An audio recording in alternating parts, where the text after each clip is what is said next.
Anyway, welcome everybody. Welcome to the Mental Health Hour. Welcome to episode 41, Anxiety. And tonight we have a special guest with us. Um, he's actually in the comments right now, Eric J. Gaming. And hello to all the live folks trickling in. Good to see everybody this evening. And so Eric reached out to us a while ago and wanted to come on the show. We're all about that. We want to have guests. We want to have people come on and share their experience, strength, and hope as well. Mm-hmm. And in talking with him, we say, "What do you want to chat about?" And what's going on with Eric? And he started going into some stuff about anxiety, and I was like, here's another one, like we say every week. Blaine, good to Hi. see you.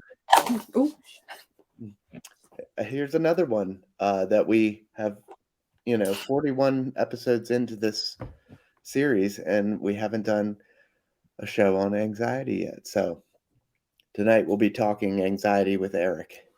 And Eric has been streaming on Twitch for a while now. I'll let him give you a little rundown on his backstory. But he lives and deals with anxiety on the regular, as a lot of us do. And so, without any further ado, let's go ahead and bring on the guest of honor, Mr. Eric Jacques. Welcome, Eric, to the Mental Oh my Hour. God. Well, thank you very much for having me on this beautiful show. It's good to have you here. It's good to have you. Thank you very much. Hello, everyone in the chat. And I want to make a special shout out to my first moderator, Tracy, who is in the chat right now. Slicky Arts. Hello, Tracy. Who is a good friend of Gemma, by the way. Mm-hmm. Yeah, we've got. Very nice. Eric has been a longtime viewer of our show, as with all of you guys, Tracy, Blaine, Michael, Joseph Murray in the chat. It's great to see everybody here. I'm so happy that you guys can join us again every week here on the Mental Health Hour. Hello from Utah. I have to watch the Beardo Weirdo replay. I was working last night, but definitely will catch the replay there, Blaine. Anyway, let's get into the show tonight. So, Eric, you reached out to us, wanted to come on, talk anxiety. What about anxiety?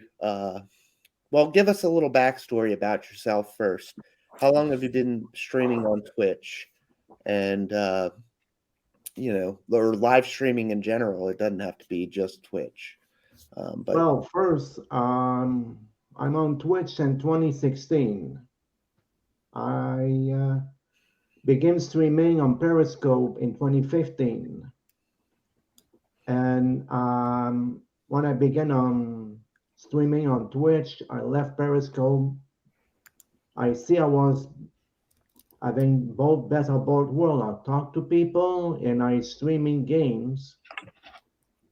So I play games, I talk to people, I met some new people, and the worst is it was time that I was not having to stream because my anxiety was too high.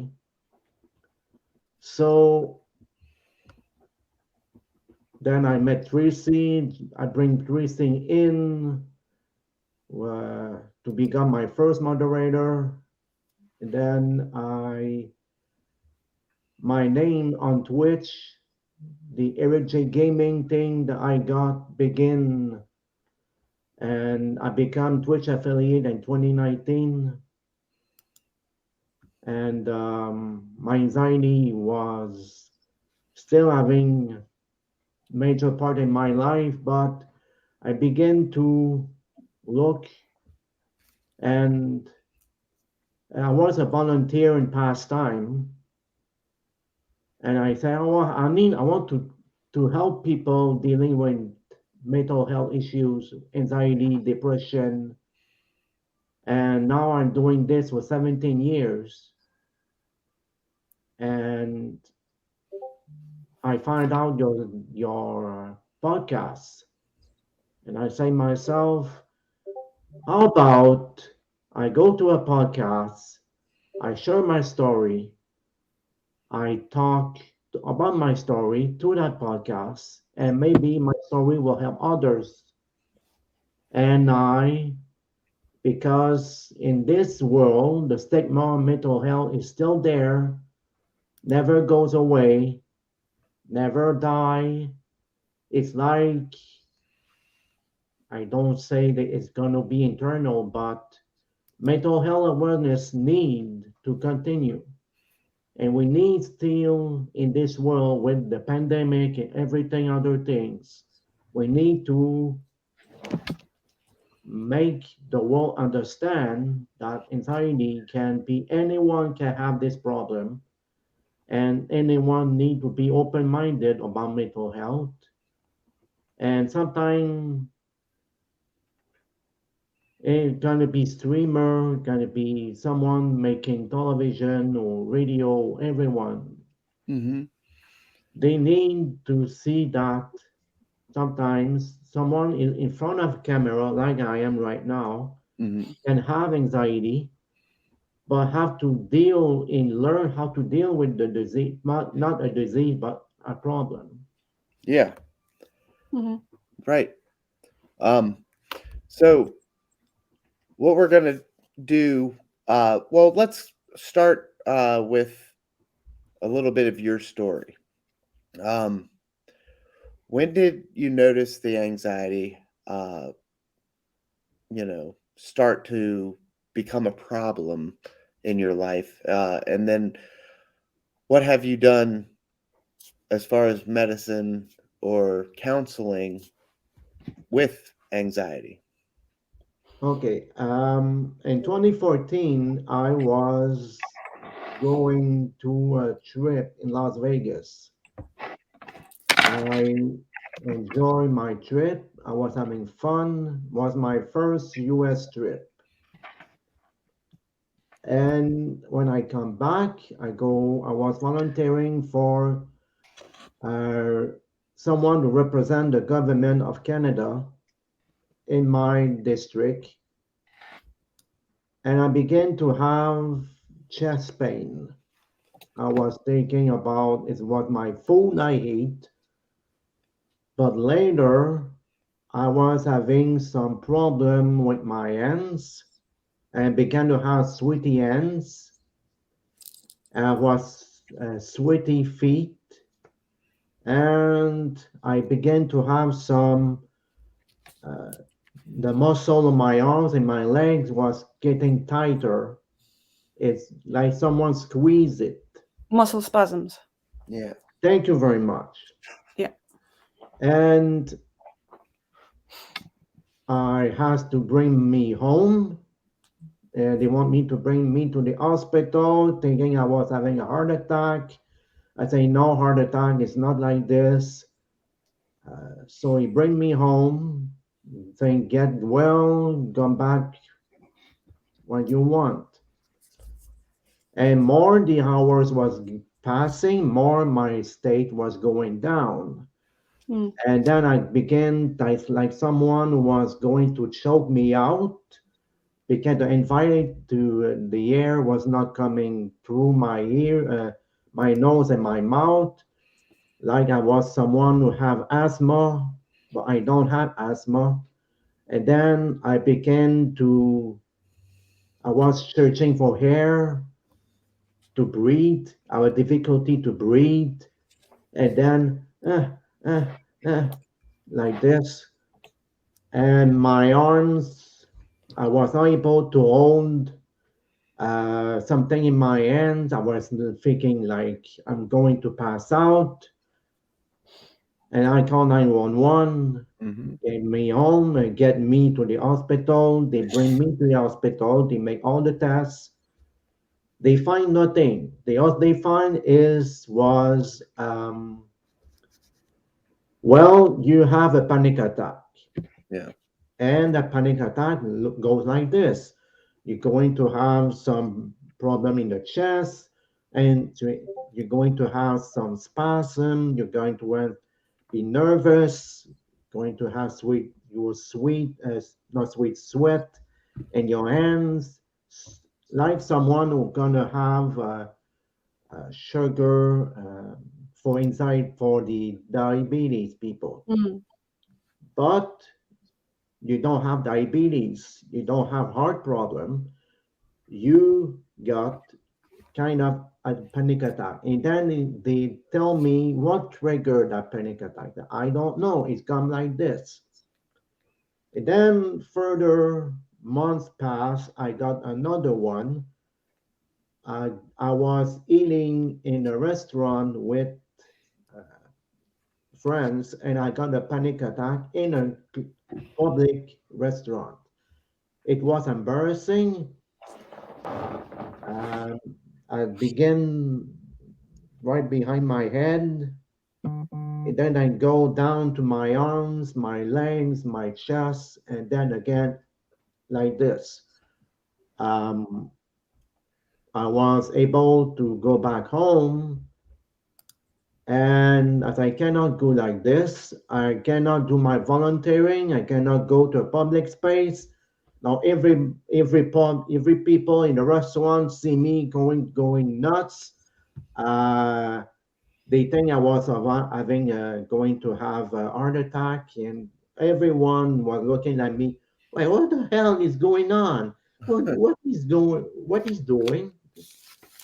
Uh, and then I was not like at that time understanding what's going on with me and what the problem. So I contact my doctor and I ask him to see what's the problem. And then for that, he gave me some pills right there. And those pills are to take when I need. It's called prochlorazepam, Mm. and they are for calming down the symptoms. And over the years, I learned the basic of anxiety was trigger equal panic attack. And Yeah. you know to get the trigger, learn the trigger, and have a mindset that okay, this is the trigger. I need to calm down. I need to look the overall problem, and then take it easy. Everything will be okay. You can go through this. And I found out three major triggers on myself. Number one, I have a problem with my digestion. And if I need to go to the bathroom, I'm not in a public space, I'm not at home, I need to find a bathroom. And if I don't find one, I go anxious. And then when I take the bus, when I am a car, or even in a train, in metro station, I completely, oh my God, I cannot find a bathroom where I can do my thing. Because when the nature call, you need to go to the bathroom, but I cannot find one Mm-hmm. because I don't want to people see my pills. Because Number two, the stigma on mental health is there. Everyone who see my pills, they will begin to judge people like I am. I don't want the people see me take my pills because they will say, "Oh, some people call me a drug addict in the past Sure. because people have addiction to prescription pills, and I don't am that guy." So I always have to teach people I have a mental health issue, it's anxiety, and this is my pills to control the anxiety. Yeah. So And I don't, that's a good point. What Eric's saying there is, and Gemma has talked about it on the show in the past. All these pills that we have to take Mm. to help antidepressants, and gabapentin, uh, the whole gamut of pills that we get. There's many pills available out there to help, and different concoctions work for different people. Um, but it definitely looks like you're um, a pill head or whatever, because you have so many pills, um, and Mm. there is a little bit of an anxiety thing there as well, with all this medication, especially if you're younger. Uh, why are you taking all these pills? You want to try and hide them and stuff. Uh, Yeah. Gemma, what do And you think? the side effects as well. Like, I know me personally, I'm on tablets for side effects caused by tablets, mm, and then they just keep stacking up. And it gets to the part where you like, for me, I find it really difficult to take tablets now. I find it a chore because I hate taking them. And there's times when I've thought, is it going to hurt if I just miss them for a bit? But then it takes that long to get actually working that by missing them, you're doing yourself more harm than good. But it's definitely trying to find the right ones that work for you. Yeah, Because absolutely. especially with antidepressants and anti-anxiety tablets, it's definitely not a one size fits all. Yeah, it is one of those things, where you don't want to be ashamed of what's going or what pills you're taking, but they they add up. It can be a lot sometimes, yeah. and certainly people are going to ask questions. But sorry to cut you off there if I did. Um, but No problem. we want to go over a little bit uh, of information on anxiety as well. Um, So thank you for everybody coming in, everybody that's joined us here. We're on episode 41 of the Mental Health Hour with Eric Jacques, joining us tonight talking anxiety.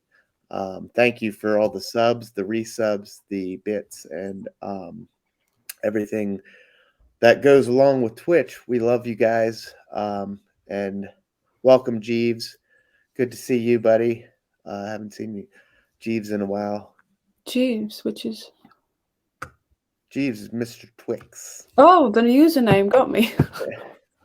So, um, we're gonna let's see, where are we at? We're at 20 minutes.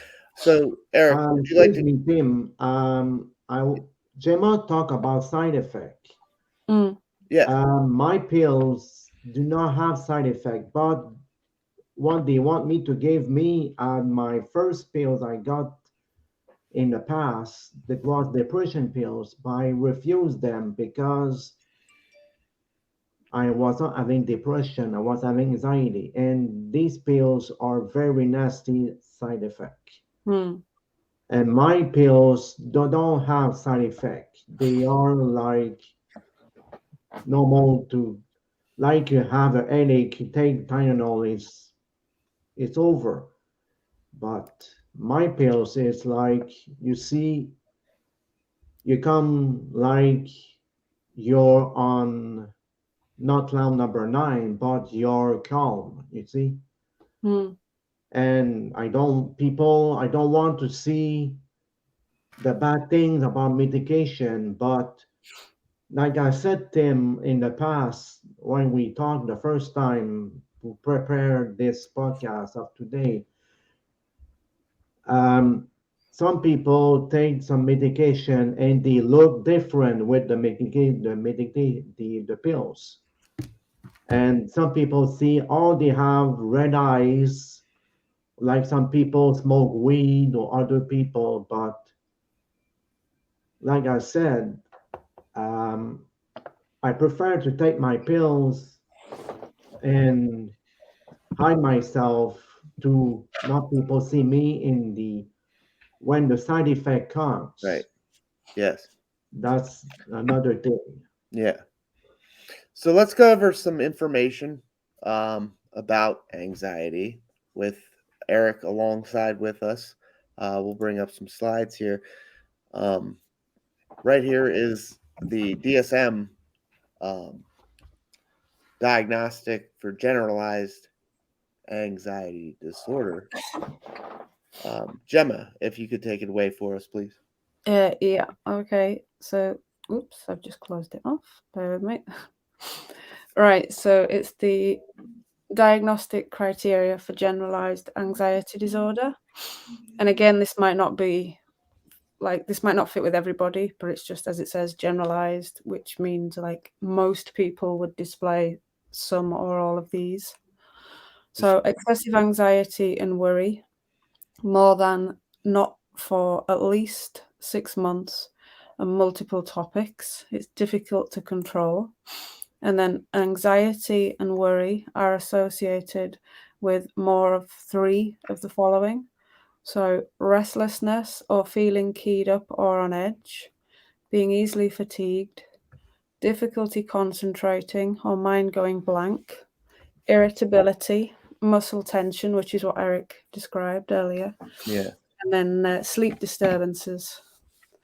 And Eric was describing pretty much all of that. I don't Yeah. Yeah, think I don't think he got too much into the sleep. I can say I have 4 of these problem or this the in the description. Mhm. Mhm. Sleeping, got bad sleep. I sleep like normal, but I'm awake 3 or 4 times per night when I sleep. The when the irritability, the fourth point happen many times.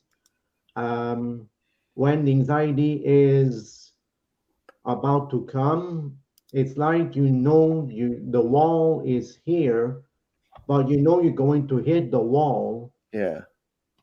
But with the pills, it's like you take the pill before it hit the wall. So this Yeah. is being tired. Yes, I'm a lot tired sometimes, but Yeah.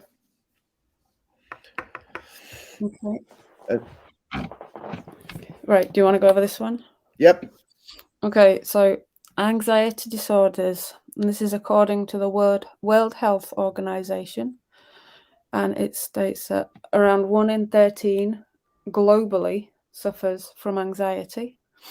And anxiety disorders are the most common mental illness in the US, affecting 40 million Americans aged 18 and older, which is 18.1% of the population every year. So when you look at that, that's a lot of people. And looking at just like how many are in this room now, Hmm. like obviously we're talking about it, but that's on the basis of that alone, that would be at least maybe 2 if you really take into consideration the statistics. And you're bound to know somebody that's got that. And then almost 75% of people with mental disorders remain untreated in developing countries, with almost 1 million people taking their lives each year, which that's pretty sad when you think about it. If they yeah, can't get the help and it gets and that much, they can't cope with it. Because there are certain countries where I've seen it myself, where they think that it's something else, like not just a medical condition, and they've gone for. I was watching something the other day where they were talking about the child that had a mental health disorder, and it turned out that they thought they were possessed, basically. And it was really, really sad to watch, really difficult to watch, because they ended up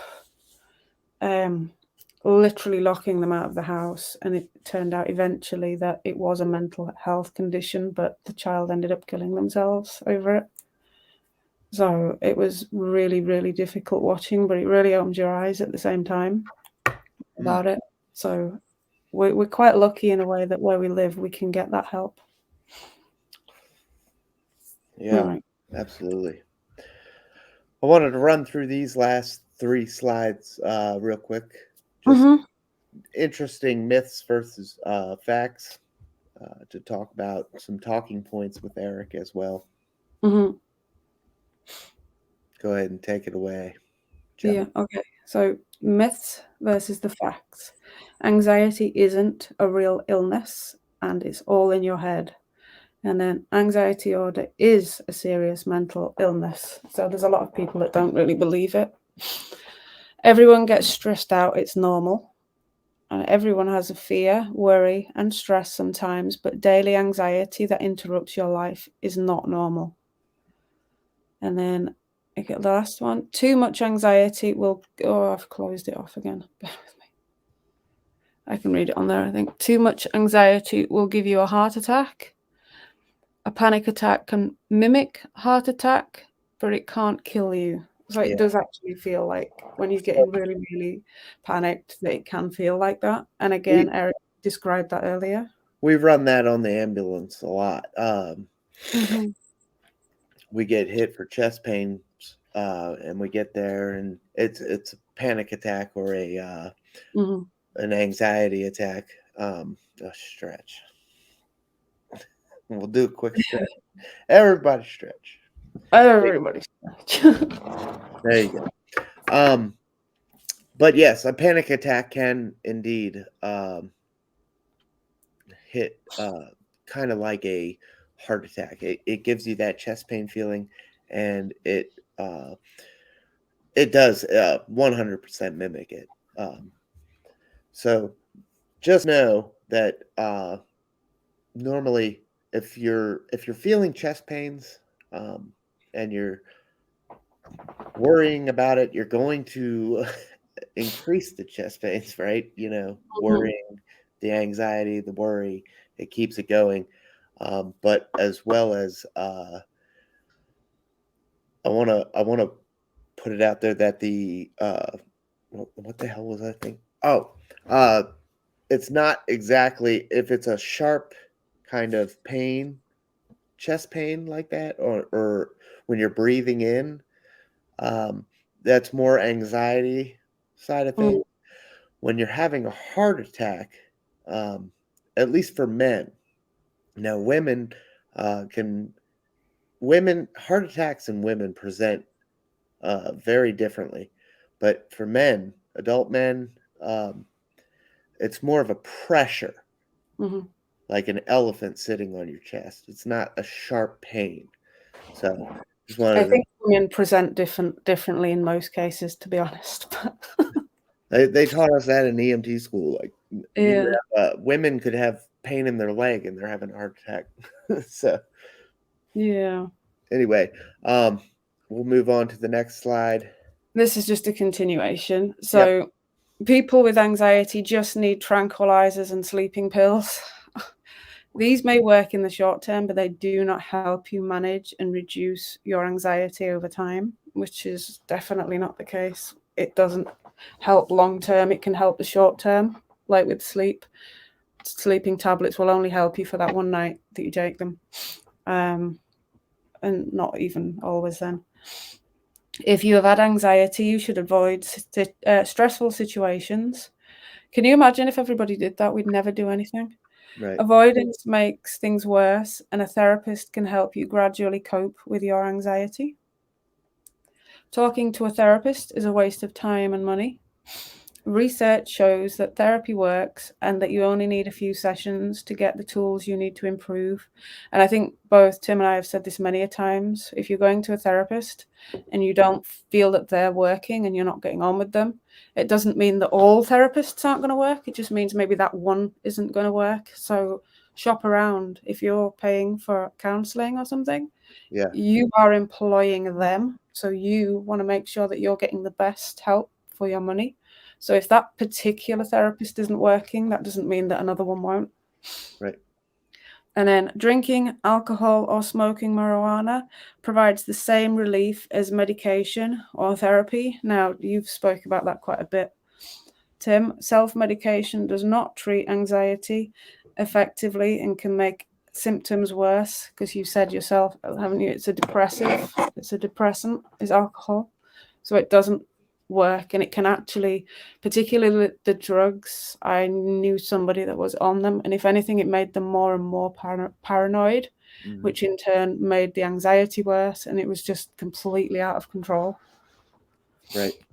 Eric, do you have anything on any of these? Yeah. First, I got a therapist, and I did 3 therapy.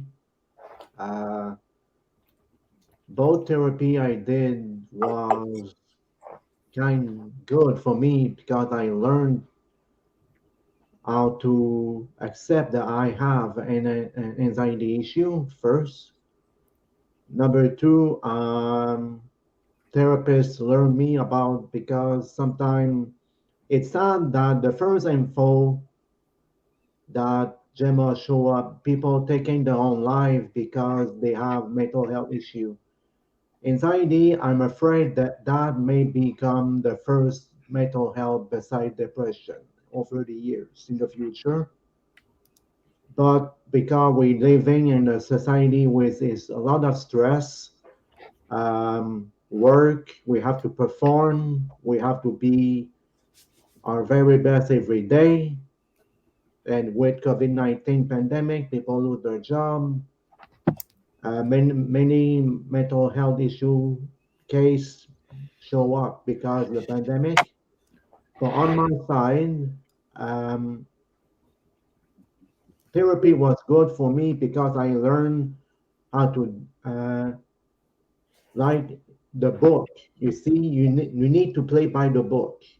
Yeah. When anxiety comes, you need to learn, you need to treat the problem, you need to accept the problem because it's part of you now, and your self-esteem sometimes get really low because I have a self-esteem, I have a mental health problem. Now people judging me because I take pills, people judging me because I have a mental health issue, people rejecting me because I have a mental health issue. Now, again, it's part of the stigma of mental health. So people need to understand that you're not a bad person because you have mental health problem. If you have your medication, you take it every day when you need it, well, it's just something you need to take to correct the problem or control the problem. That make you the same person that everybody knows.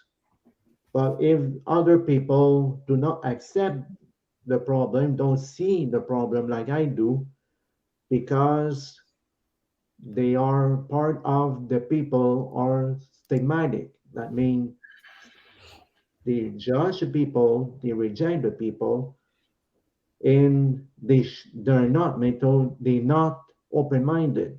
Mm. Yeah. So if you're open-minded, you know that okay, you have a problem, you have a medication, that's okay. And he's still a part of our team or our job is like a normal person. People have mental health problem are normal. They are part of a society. And like Gemma show up in the stats that she of 40 million people have mental illness, and part of them is anxiety. Um, that's crazy. Yeah. but it's the way it is. Yeah. Myself, I'm not um, consider myself as a crazy person. I have a mental health issue, but I can control the problem with medication, and I Yeah. still do what I love. I can stream, I can play games on Twitch, I can do my everything in life every day. But the problem is my social life have major take a hit, Mm. and people around me. I don't have many friends. I don't go everywhere because sometimes I have social anxiety sometimes, but not every time. And again, I have my pills with me if I need. I, always have a bottle of water with me, and Yep. Mm. so I live day by day. Yeah. If one day I did not took the pill because I got a good day, if Hmm. another day I took 3 pills, bad day. But Yeah. tomorrow the sunshine, the sun will rise again.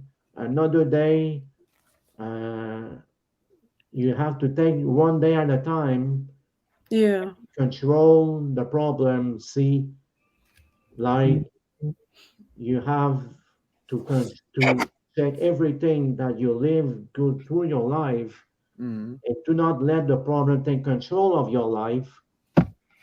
That's why the therapists are there, because you need to have some courage to go into see uh, help, to asking for help, Yes. because some Hmm. people kill themselves because they was not able to go get the help. Yes. Yeah. Ask for help. Ask for help. That is what we are Hardest trying to to. do. We're trying to get that message out there every week. Hmm. Ask for help. Don't be ashamed. It is not a problem. It is not a shameful thing to ask for help. We want to take a look at this last slide here. Um, Anxiety by the numbers, um, Yeah. with Eric. Again, thank you guys for being here with us tonight. And thank you, Dina D, for all the subs and gifted subs. And hello to Hattie. Welcome in. Um, we are joined by Eric Jacques tonight, talking anxiety. And we're going to look at this last slide here. Gemma, take it away. Yeah. Okay. So anxiety by the numbers. So about 40 million adults between age 18 to 54, or 18% in the US, have an anxiety disorder. And that's displayed by the red to yellow ratio on the left. Anxiety disorders affect 1 in 8 children. Now, I'm actually going through this with Thomas at the moment. He's started to display traits of this. So 60% that are women are more likely to have an anxiety disorder than men. A panic attack can feel like a heart attack. You may feel shortness of breath, chest pains, nausea, a heart pounding, racing, sweating, shaking, tight stomach, dizziness, faintness, chills or heat, and numbness. And it says if you're not sure, call 911, or that would be 999 in the UK. And it's if you aren't sure, it's better to act sooner rather than later. Better safe than sorry. Treatment exists. You can find help, and it does say a website below. There are many, many different websites you can get help Yeah, and advice from. we'll throw Make a bunch sure, of those in the Discord. yeah, make sure it's a reputable one though. Like, Yeah. there's so many websites you can go to online that are not entirely legit. So just make sure if you're looking for help and advice online, you make sure it's a reputable one. We put regular things in the Discord as well. So if you're not part of that, I'll just pop a link in there for you. Yes, indeed. So a lot of people. There's Eric. There's so many people out there that Yeah, um that deal with depression, and let's talk about that for a minute. Depression and anxiety seem to go hand in hand, right? Yeah, yeah. Um, so you've been diagnosed with anxiety. Have you been diagnosed with depression? Um, no, I got three depression in my life, but it was short depression. Um, like I said, they wanted to give me depression pills at beginning, but I refused them because I was not classify myself as a depressive guy. Yeah, But anxiety, it's something that come on trigger in some moment that you are living on the moment. You see, you feel something, then the trigger comes by here, and then the panic attack comes.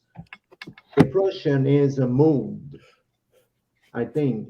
Depression is when you're in bad mood that a friend die or you lose your job or you lose a friend or a heartbreak because someone broke up with you, that bring to depression. But I feel one time that I hate to be alone. And I was anxious one time because I'm alone, and if something happened to me, well, nobody can be alert about this, and I don't want that if that happen, that no help can come if I cannot call 911. But I learned by the time with the therapist that you cannot die by anxiety. You can die by heart attack, but you cannot die by anxiety. right. So you're in four walls. And in four walls, if you cannot go outside because it was a curfew, because here we got a curfew and the lockdown. But you can feel depressed because you cannot go outside and do your thing, go see a show, entertainment, because of the curfew and the lockdown. And people was depressed, but I'm not anxious that that was happening because I was in security in my apartment and I had everything I need. Everything was okay. So no way to panic. And the other thing is when anxiety join, if you control your anxiety, when you know the basic, if you know the problem, if you control the problem, there's no anxiety. But if something happened on the moment, like you got a call and you learn that a friend or a family member is in the hospital and you cannot go at the hospital because you have visit hours. Uh-huh. Now you tell yourself again, trigger, my friend, my family member is in the hospital. And I cannot go after 7 a.m. or 7 p.m. and 8 p.m. So you cannot take the bus or the taxi and you cannot go to the hospital, see the guy or the woman of your family.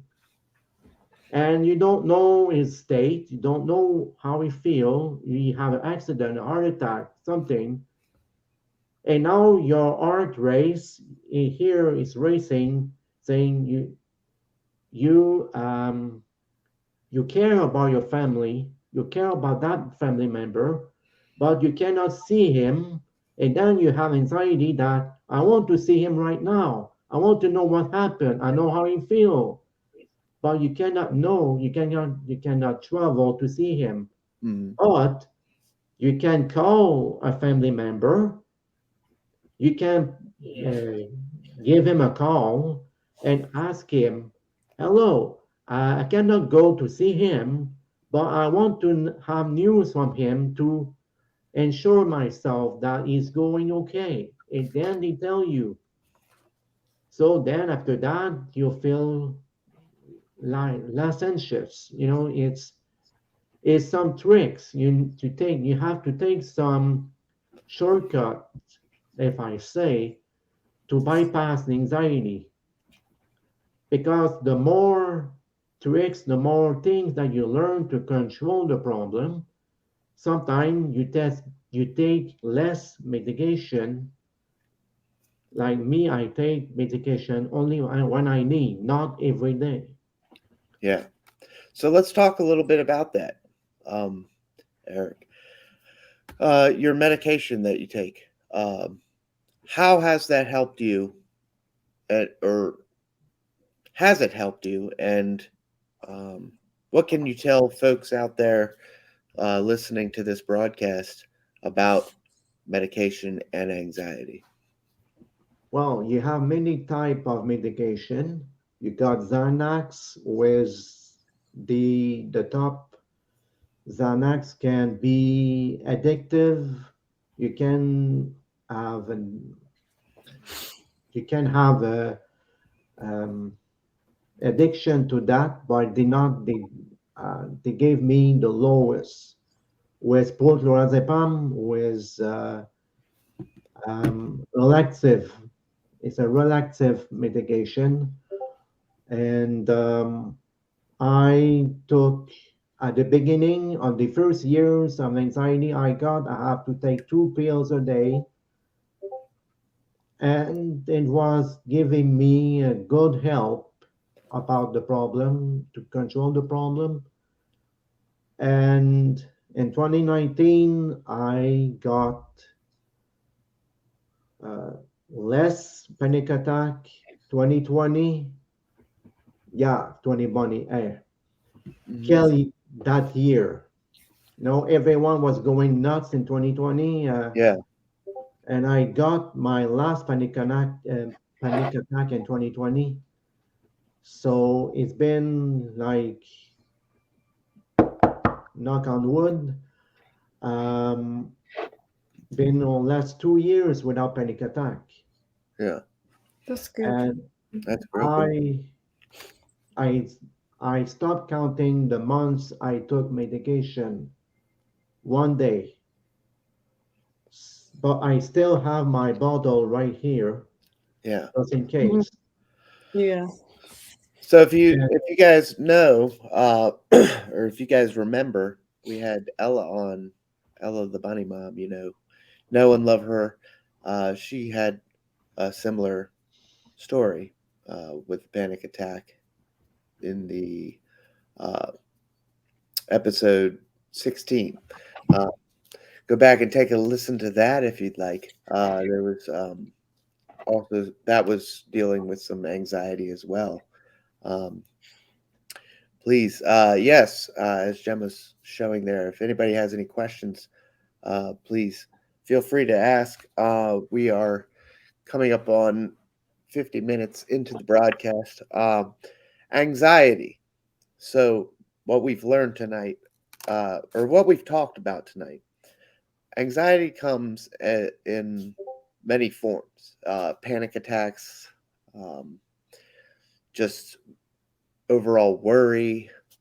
So you're going to start noticing some heart racing, some blood pressure rising, sweating.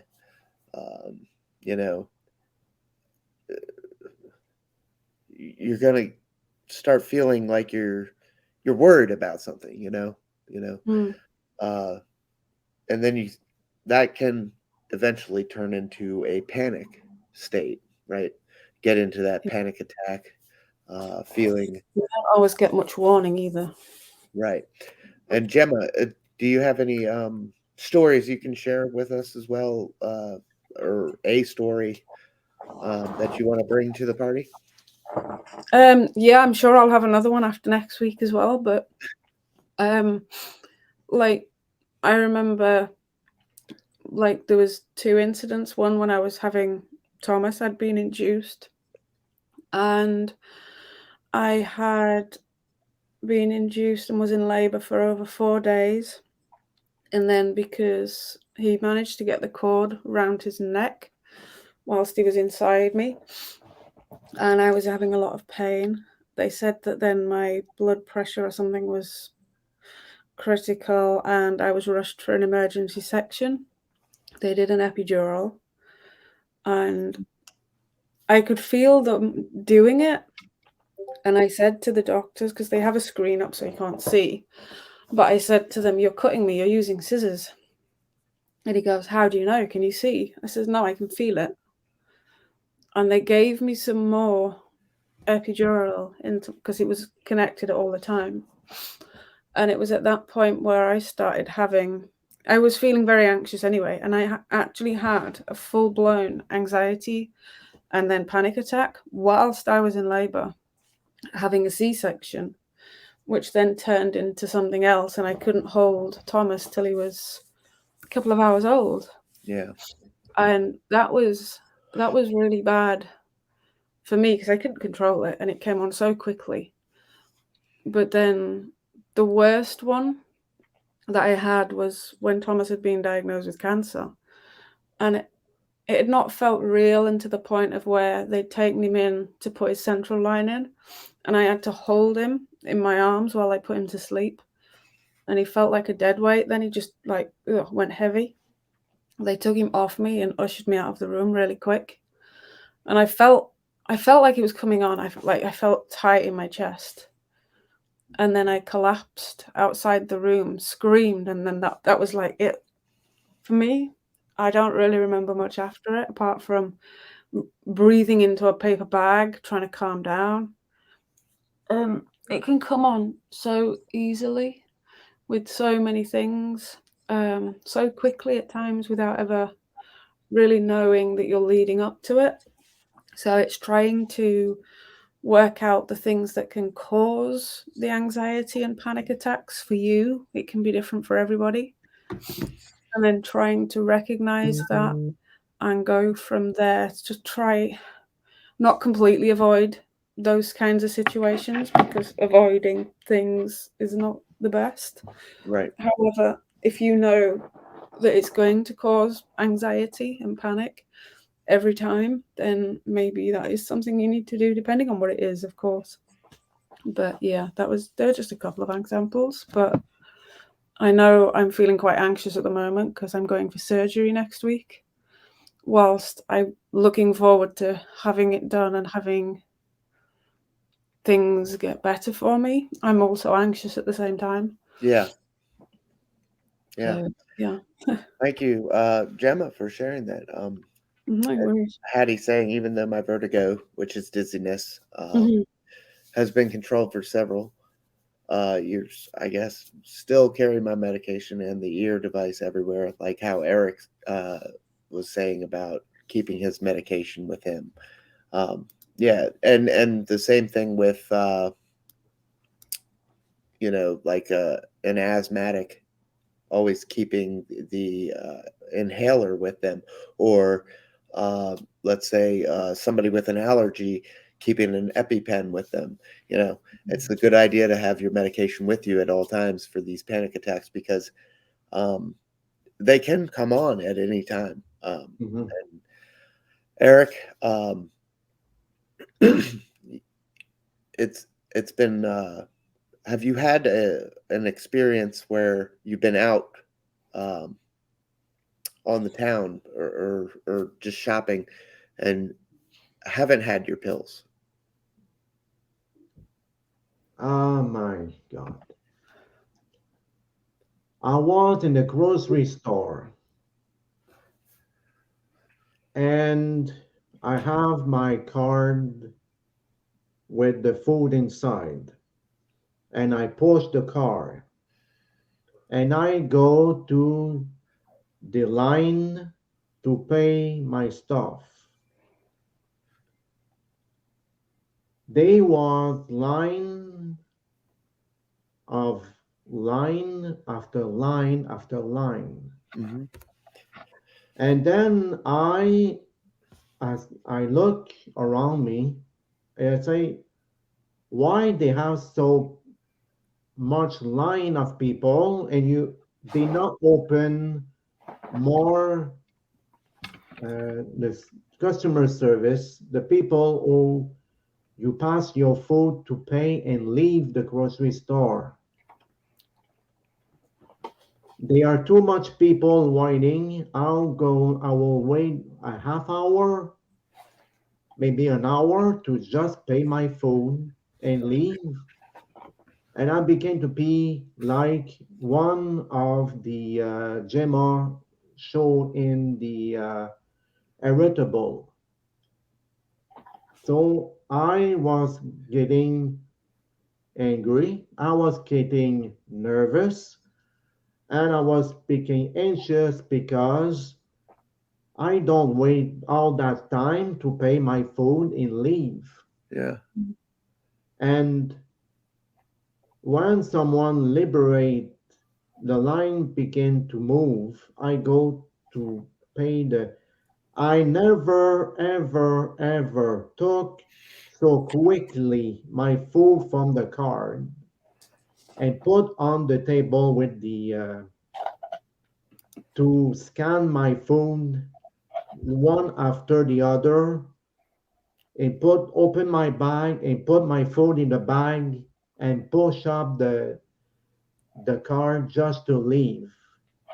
I have to leave right now because if I do not leave right now, I'm gonna bust a panic attack on the shopping mall, Hmm. who was the grocery store. And I push the door, the door open, I go outside, and I put my bag on the ground, and I begin to breathe very loud. Yeah. And then it down, the pressure and anxiety go back down. I took my bag, I took my time, go back home. And once I was home, I took my pill. Yeah. Well, It goes like this. yeah. Thank you, Eric, for sharing some stories with us tonight. Appreciate that. We are hitting the hour mark right now. So we're going to go ahead and start wrapping things up. However, would like to mention um, that next week we will be doing our show on Tuesday. Uh, Gemma, if you wouldn't mind sharing a little bit, we're doing some surgery next week on Wednesday. Yeah, next Wednesday. I've waited. It's been about 3.5 years for this surgery. I'm hamster sitting, don't mind me. It was making a racket, so I had to take it out of the cage. Yeah, I'm having surgery next Wednesday. Waited 3.5 years for it. It's called sacral nerve neuromodulation surgery. It's technically a rewire of certain organs and things. In my case, I have full intestinal paralysis, bladder paralysis, and some other problems going on. So it's like a rewire to make them work and to like electronically stimulate them into working. So that is Wednesday next week. All right. Do the show on the Tuesday, aren't we? Yeah, so we'll do the show on Tuesday next week. And we're going to wish Gemma well on that. But that'll be next week. So, couple items before we get out of here for tonight, as Hattie has mentioned there in the chat. For all things bunny, we love our Ella, mybunnyvalentine.com. Here's right behind me some bunny things. Easter is upon us, and we're coming in hot with the Easter items. Easter is bunny time. So make sure you support Ella. Make sure you support the bunny rescues. And we would love to have Ella back sometime soon. You can reach us at bio.link/TMHH. Any questions, show ideas, if you want to be on the show like Eric did, and we really want to thank Eric for coming on tonight and sharing Thank some you very stories much. with us, sharing some of his experience, strength, and hope. And Eric, it was great having you. And don't forget, people, follow Gemma and Tim on Twitch. And follow Eric J Gaming on Twitch as well. Thank you very much. And he streams every Monday night, right? Yeah, Monday night, 7 p.m. Eastern Time. Yeah, every Monday And night. we're going to have another stream. And hopefully my computer will not crash next time. Awesome. Got to love technology for that stuff. And Catalyst tonight with Jim in Chicagoland. He was on the Mental Health Hour with us in a previous episode as well.